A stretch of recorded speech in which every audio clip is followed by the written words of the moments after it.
Hello and welcome to the Bearded Tits podcast. I'm your host, Jack Perks, and today I'm going to be interviewing Nina Constable.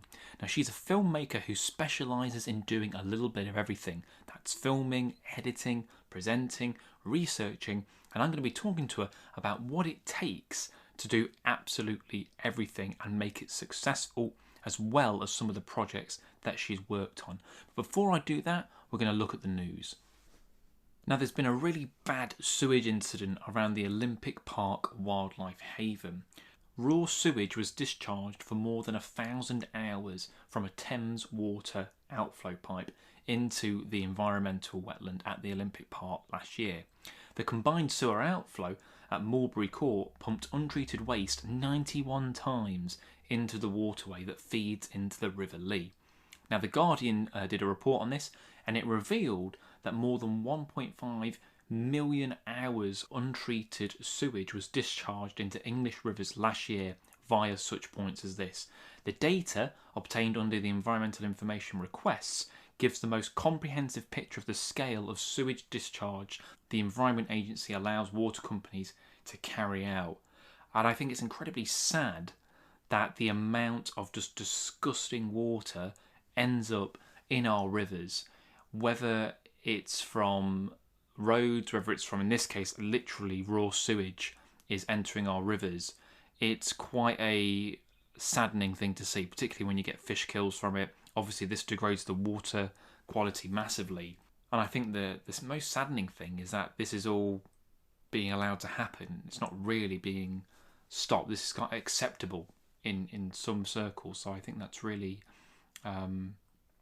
quite disheartening, really. So hopefully that'll get revolved. But that was a study. You can read more about it online via the Guardian article. But that really caught my eye because that was such a huge amount of raw sewage. You know, thinking about people who swim in rivers, who boat on rivers, who go fishing, and all that sort of thing, and they're basically coming into contact with raw sewage. So such a shame. On a happier note, this is the interview that I did with Nina Constable. So she's an incredibly talented filmmaker. She's produced some wonderfully beautiful films, and this is our conversation about her career. Well, Nina, thanks for joining me. Thank you for having me. No worries. It might sound a little bit echoey on my end because I'm hiding away in my shed today. I'm meant to be kind of painting, but I've scuttled away to do this podcast, so I apologise for that. But I think it sounds okay. It's all right on your end?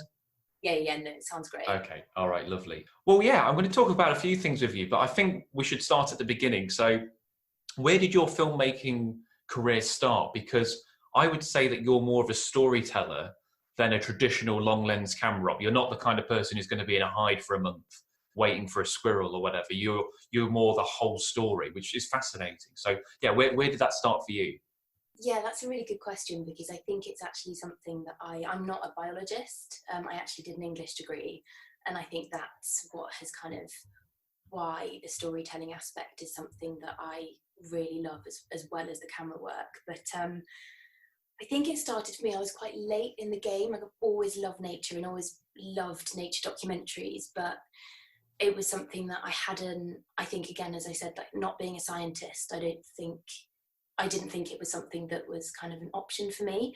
But then after finishing my degree, I got really, really into photography while studying for my English degree, and everybody had gone onto digital. And so there was a dark room that you could just take the key out. Where did you study as well? Sorry to interrupt, but where did you study? So I did English at Reading University. Reading University, okay. First. Yes, did English at Reading, and yes, so I got obsessed with photography while doing my English degree, but film photography, not digital. And then I finished, and if I'm totally honest, I didn't really know what I wanted to do, but I loved writing, I loved photography, and loved music. And I then took a year out, and it was only during that year out that I kind of started to think about how I could kind of combine all of those things. And it was like, oh, film is kind of, it's all of those things kind of combined, but didn't feel like I had any experience, didn't really know what I was doing. But then I applied for a master's at the University of Bristol, and that was a master's in documentary practice. And so you could choose whether you did radio, essay writing, film or photography, and I decided to focus on film. And that's kind of where it all started, really. There were only 8 people on the course, so it was really intensive in terms of how much time you had and the time with the lecturers and in the edit suites, and the kit was really amazing because we were kind of an add-on to their main film and television masters. But because we were kind of a small offshoot, we could kind of get all of the kit that we wanted. And so that was the first time that I really started making films. And so I must have been, I think, 21. So yeah, quite late to the game. But then doing my master's, for the final kind of thesis, you had to produce a film and also write a critical essay on it. And everyone else decided to do their films in Bristol, but I decided to go and do mine in Morocco. And because of that, I couldn't take a crew with me. I had to do all of it on my own because we were on a very limited budget. And that was the first time that I realised that, one, that it was an option to shoot and to create an entire film just on your own, but also that I really loved working in that way, that I really loved being the person that kind of develop the ideas, and then I got to go and meet the people and interview them. And then in the edit is when I get really obsessive, and I really love just kind of seeing the story that you've thought up coming together. And it doesn't always come together as you'd planned, but it's just amazing to kind of see it all coming together as a film. Very long-winded answer to how I start. No, it's good to get it all in. So do you find then, because you've not got that zoological background, in terms of like a degree anyway, that background, do you find that gives you an outside perspective when you're filming? I know you're obviously interested in nature and things. Like I find that I sometimes get distracted, like if I see something interesting and like, oh, I should have recorded that rather than stare at it for 10 minutes. But like, so do you find there's a different perspective, or does it not really make a difference?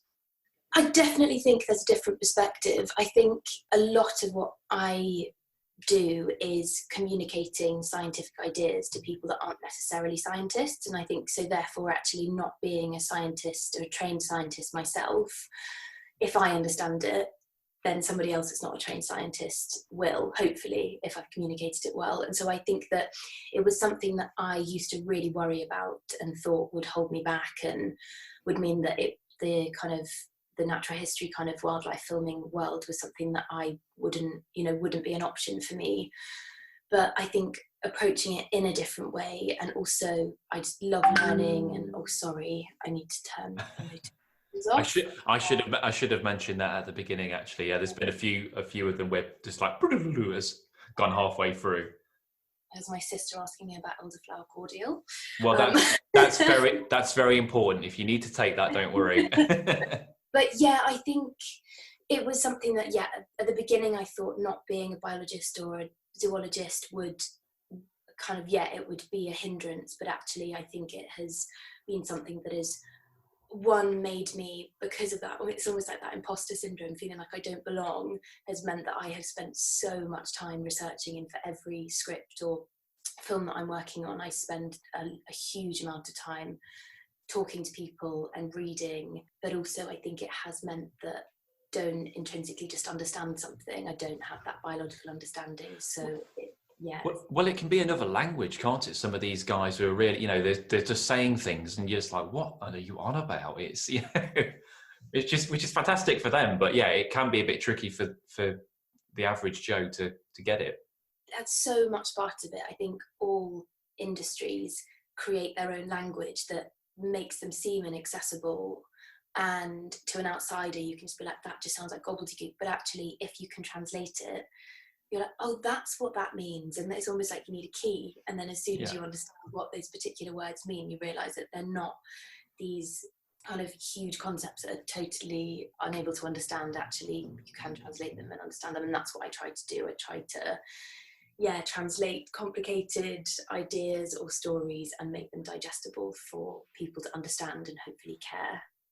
Yeah, which is the key, isn't it?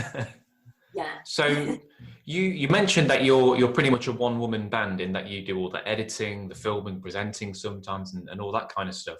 So what's the key to doing that on your own? Because I guess you're quite well known for that, aren't you? For doing it, being the whole package. You're the whole package for doing it all. So what's the key to doing everything? I think it's workflow and scaling kit down and just really understanding what you can scale back without losing production quality. Because I think there have been times where I've kind of, it sounds really silly, but I think I've turned up with kind of my small camera and somebody looks and like, oh, you're going to do the filming on that? And it kind of makes you feel like you should have a bigger camera and a shoulder rig and all this stuff. And beforehand I've kind of been like, right, I'm going to buy this and I'll look really professional. And then you realise it just gets in the way, and actually as much as it might make you look more professional, it's not necessary for the way that I work. And so I think it's been finding the right kit, that like the sound setup, that I don't need a field recorder but it still captures broadcast quality sound, and finding a camera that is, you know, I don't need a massive steady cam but I can work on a monopod, or you know, I've just found kind of tricks that have meant that I don't have all this huge cumbersome gear, but I can still capture things that are, you know, I've sold stuff to the BBC and things, and they are kind of high quality images. So that's been a really huge part of it, to kind of make sure that you kind of keep up and that, you know, it's good quality, but that I'm not lugging around, you know, 50 kilos of gear on my own. So that's a big part of it. But also it's been learning how much I can handle on my own as well, because I'm definitely guilty of taking on too much and spreading myself way too thin. And there's a point where I have to be like, one person, Nina, you can't deliver 10 films this week. That's not realistic. Yeah. Could try. Yeah, exactly. But then so I think it's been building up a network of other filmmakers with skills that I don't have, and kind of becoming part of the community, and realizing that as much as, you know, doing it all on your own sometimes is good, actually realizing where my skills don't lie, like working with you on your underwater camera work, you know, that's not something that you know, I'm not a skilled underwater camera operator, and the kit's really expensive and it's a skill. And so I think that's also a big part of it, is realizing when you need to bring somebody else on board.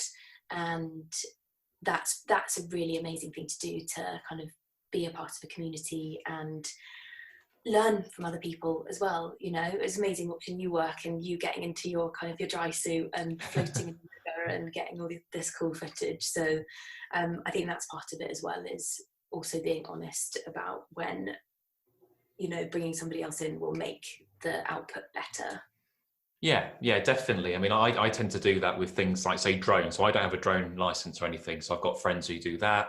And it's amazing how something so simple, I think, or just a little bit of drone footage, it'll just lift the film up. Or like you were saying with underwater, like you can bung a GoPro in or whatever, but having it slightly better. I mean, so I've just bought a housing for my GH5 now. So that's sort of ramped up the quality of what I can get, and it makes such a difference. It really looks a lot better. So having that network of friends and professionals who you can work with is really, really important. So yeah, definitely agree with that. You've worked with some big organisations over the years. So WWF, the Wildlife Trust, the BBC. Are there any jobs that stand out to you? Is there one job that you've done you're like, wow, that was just incredible? I'm really bad at this because I love all of them. Yeah, I'm sure, and I'm sure there were no terrible jobs, but or maybe there was, but don't mention that. But I think honestly, one of my favourite projects to date, and one of the is the Beaver Project, filming on that for Cornwall Wildlife Trust, because Cornwall Wildlife Trust were the first paid commission that I ever got. They gave me my first job down here, and it was a very, very small commission, and I was very green. I was just starting out, and I felt, yeah, they trusted me to make these 3 kind of short films for them. But that has been a really, really amazing working relationship that has kind of, I think that was 5 years ago I got my first job with them, and now to be working on, you know, kind of bigger projects with them, that then because of that commission that I got with them, it was actually the first job I got with the BBC, was selling them some of the beaver footage that I shot for Cornwall Wildlife Trust. And so they kind of, starting out with this kind of conservation organisation, has then led to broadcast credits. And so that has kind of, and the project itself, just to see it going from strength to strength, and Gillian Burke being based there for Spring Watch this year over at Woodland Valley Farm, and Chris appearing in the final episode as well. I think that is just a project that I will always be a part of it, and that feels quite amazing and quite rare. I don't think that's a kind of, I think often you will work on a subject or a story and then you kind of move on to the next, but I feel like this will be a story that I will be following, even if I'm not paid for the rest of my life. I'll be involved in that. But I think also another really big one for me was a project that I did last year for WWF and the North Devon Biosphere called Journey to the Sea. And I worked with a comms NGO called Mindfully Wired, who developed the kind of the script concept, and we worked together on it. And that was a 6-part series following the waterways from Dartmoor kind of all the way through Devon and out into kind of the seas around surrounding Lundy Island, and following, it was 6 episodes, and in each place there was an individual who was really connected to that particular landscape, but also featured the wildlife that kind of relied on that particular place being a healthy ecosystem. And that ended up, I think, a couple of weeks ago now, that series then was kind of, there was an agreement that now sits on Sky Nature on demand, which Oh, brilliant. yeah, so the whole series. And so that was just a really I just felt quite proud of that. So that was kind of a really standout thing to happen, to kind of have a whole series kind of sitting on a platform like that. Kind of, as I kind of mentioned before, you kind of get this feeling a bit of like imposter syndrome, and that's kind of like, oh no, okay, cool, that's that's cool. It sort of justifies what you're doing, I guess, in a way. Like, oh, okay, I am all right. I'm good at this. Professional, cool. Yeah. Oh, brilliant. And going back to the bees, so how? Because you're near. No, you're not near Truro, are you? You're near Falmouth area, or? So I'm about 10 minutes from Falmouth and about 20 minutes from the Beaver Project. Oh, okay, so it's quite local to you then. I didn't realise it was that close. Yeah, really, really close. So it's just north of Truro, and I'm about 10 minutes from Truro. Oh, brilliant. And are they're not, they can't run where they like, they're fenced in, aren't they? Is that right? Or have they got free roam? So they're still within their enclosure. Okay. It's part of, I think, all of the enclosures. I think they're like a standard 5-year trial, and they are in, Okay. I think, in the 3rd year now. And so they've got 2 years left of their official trial, but I think that very much is dependent on the government's decisions that they make with response to the Devon trial. Yeah. But yeah, so they're in an enclosure. I think it's a 5-hectare site, but it's an incredible place to go and see, and to have seen the transformation, because I was filming on site before the release. And so Okay. 3.5 years now of watching them turn it into their own. I'm still yet to see a beaver. It's one of those kind of bogey species. I've been up to Scotland before looking for them, and places like that, and I've never yet to see. I've seen the trees where they've nibbled them away, but not seen a beaver. It's one of those things that's on my wildlife bucket list for the UK. I'll get there eventually. And you mentioned briefly about the 7 project. So we met through unlocking the 7, didn't we? And we were trying to film Shad. Can you tell the listeners a little bit more about that project? Yeah, so it's a really, really amazing project where there's basically a huge amount of investment going into reinstigating the historic migration route of this kind of, I think they're a part of the herring family. They're called the Thwaite Shad. And they used to be this really kind of highly revered fish, and it was said that kind of in the not medieval times, in the times of like Queen Elizabeth, when kind of foreign princes would come over, it would be the thing that they would offer them, that it was like that well known and that famous.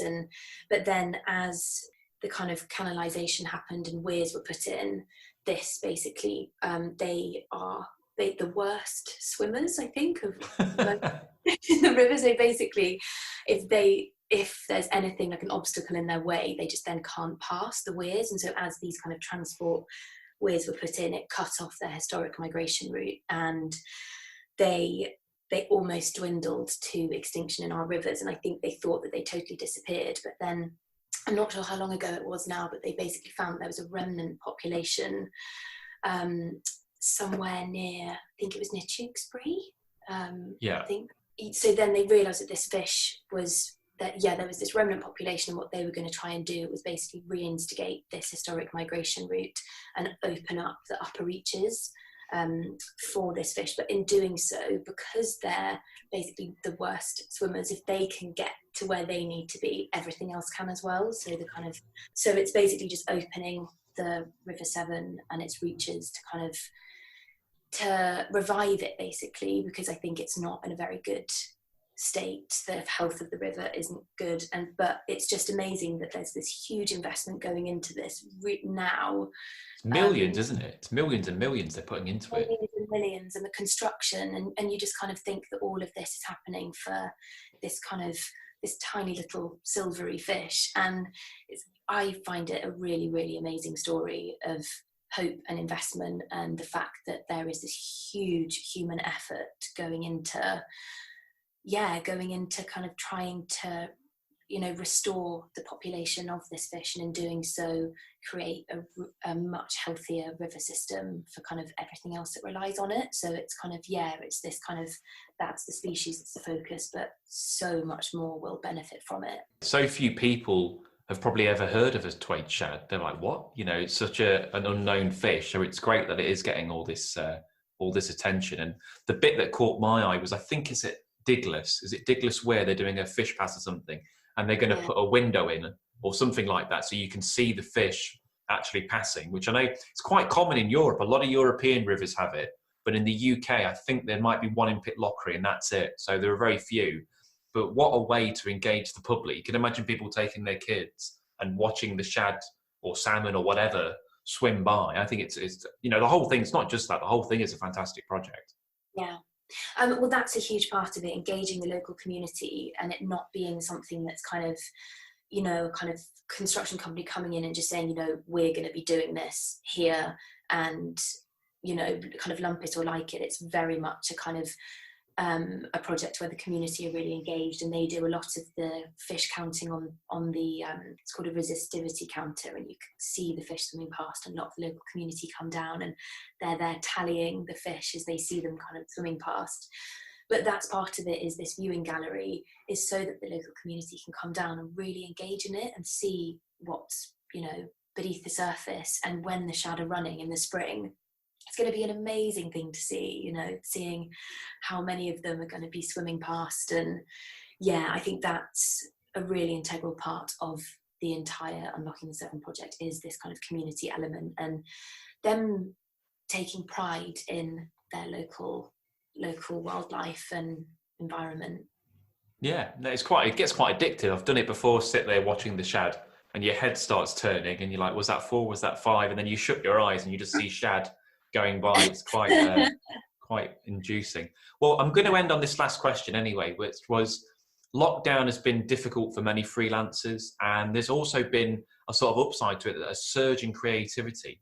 And you decided to bring lots of other filmmakers together for Wild Worlds. It was Wild Worlds, wasn't it? Yeah. An online nature series that kind of brought people together and with lots of interest to people online. So what made you want to make that? What was the decision behind that?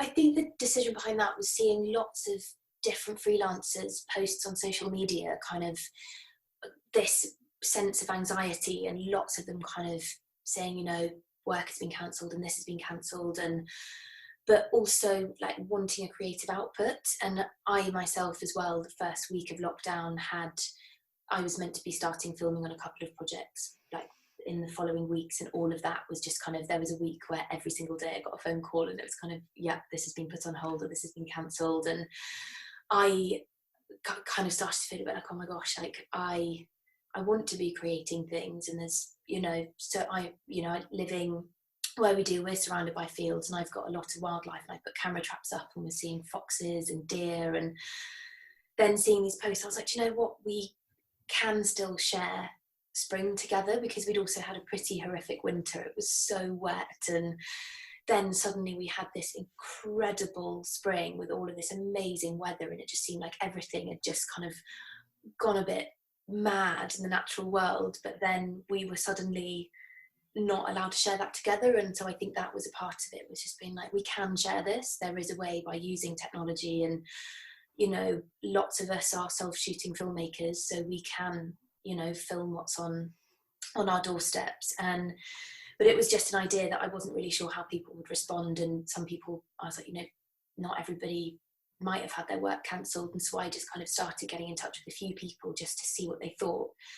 And I was just overwhelmed by the response. Like, everybody was just so up for it, and so up for kind of having a purpose to go out and get their camera out and have a think about what they might want to focus on. And there was just a really, really lovely kind of atmosphere around the whole thing, because nobody was being paid for it. Everybody was doing it for their pure love of wildlife and nature and wanting to share that with other people. And so it just felt like a really special thing to do. And the music was created by someone called David John Williamson, who didn't charge a penny for it. And everybody just got stuck in. And I think because there wasn't this kind of pressure on it, everybody just delivered things, and things just turned up in my inbox. And it was just the most amazing few months of just every day just being sent through incredible footage by amazing wildlife filmmakers from around the UK. So it turned into a really, really special project, and I feel very, very appreciative for all of the people that put all the time in, and honoured to have kind of had so many people produce such amazing stuff. Yeah, because they turned out quite cinematic. I mean, the quality of what people were making, what everyone was making, was absolutely fantastic. And these are on YouTube, aren't they? And that's right. If anyone wants to watch these, they're available for free for anyone. Just on, is it on your YouTube channel? So on my YouTube channel, and it's all available for anyone to watch totally free. And also there's a page on my website if anybody can't find it, and it's just Nina Constable /Wild World. And they're all there, and there's seven episodes and a couple of extra bonus bits there as well. Oh, brilliant. Well, look, it's been an absolute pleasure talking to you, Nina. Thank you so much for having me. I hope I've made sense, didn't ramble too much. No, I mean, I'll cut most of it down. It'll probably end up being about 2 minutes long, so we won't really listen to most of it. Cut. Yeah. No. It was all fantastic. And we've got your other half on the podcast in a couple of weeks, I think. I'm going to interview him next week, and that'll be on shortly after. We're going to waffle about tuna, I think. He loves waffling about tuna. Who doesn't? Who doesn't? Well, look, take care. You too. Lovely to speak to you, and speak soon. That was Nina Constable, and I really recommend checking out those Wild World films. They're like a mini art house celebration of wildlife filmmaking. Some really nice little pieces on there. And best thing of all, they're all available free to watch on YouTube. Now that brings me to Nature Reserve of the Week. And this week I'm choosing Stanage Edge, which is in the Derbyshire Peak District. Now the name comes from Stone Edge, as it's a large rocky outcrop. Now it's well known for being littered with landscape photographers. Even if you go very, very early in the morning in the summer, it's rare that you're going to be on your own. Not necessarily a problem, but there's always people up there. It lies a couple of miles north of Haversige and is mostly a moorland habitat. There are lots of wildlife, which I'll come on to in a second, but it's a landscape photographer's haven. You get some beautiful sunrises, you get those mist inversions, they kind of look like waves, but it's the clouds. It is a phenomenal place to be. So as well as this stunning landscape, you get good numbers of red grouse, some of which can be pretty tame, and they're used to walkers, so you can get really close, get some great pictures of them. The best time to see some of the other species, and in particular ring ouzel, is late March to the end of July. Now a ring ouzel looks a little bit like a blackbird, but they're much rarer and tend to be more of a moorland, heathland, upland species. So are they spectacular looking? I mean, I would argue they're just a slightly different blackbird, but I'm sure they're pretty enough. They're worth a look. Now there are other birds, of course, around Stanage, things like snipe, curlew, reed bunting, windchat, wheatear and linnet. So there's plenty for the birdwatcher to see. Although there aren't many trees, they're kind of in the thickets, in the gorse and things like that. It's not known for mountain hare, but they are sighted occasionally, and in the little ditches and small rivers you can find fairly good numbers of water voles, not to mention golden ringed dragonflies, one of the most beautiful dragonflies that we have in Britain. Now the heather looks phenomenal in August. It's the best time to go and see it. And it also supports many reptiles which soak up the peatland heat, things like common lizards and adders.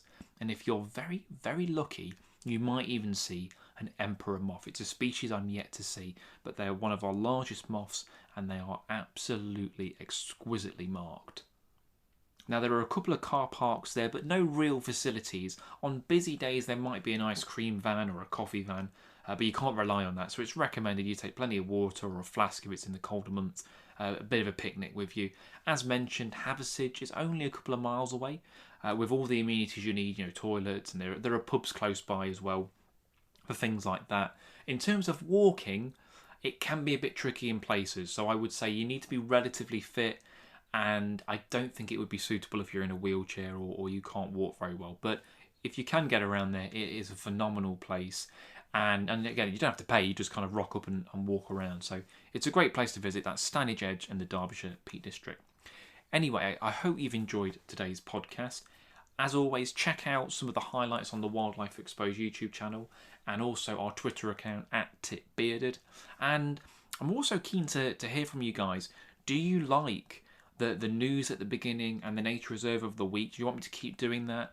Would you rather the podcast literally just be pure interviews, or do you want me to add something else to it? Do you want me to take something out of it? I'm always open to suggestions, so let me know what you're thinking, because I was thinking about knocking the news and the nature reserve on the head and just concentrate on the interview, but I quite like doing the different things, so let me know what you guys think. Anyway, this has been the Bearded Tits podcast. I've been Jack Perks, and thanks for tuning in, and I will catch you next time. Cheers.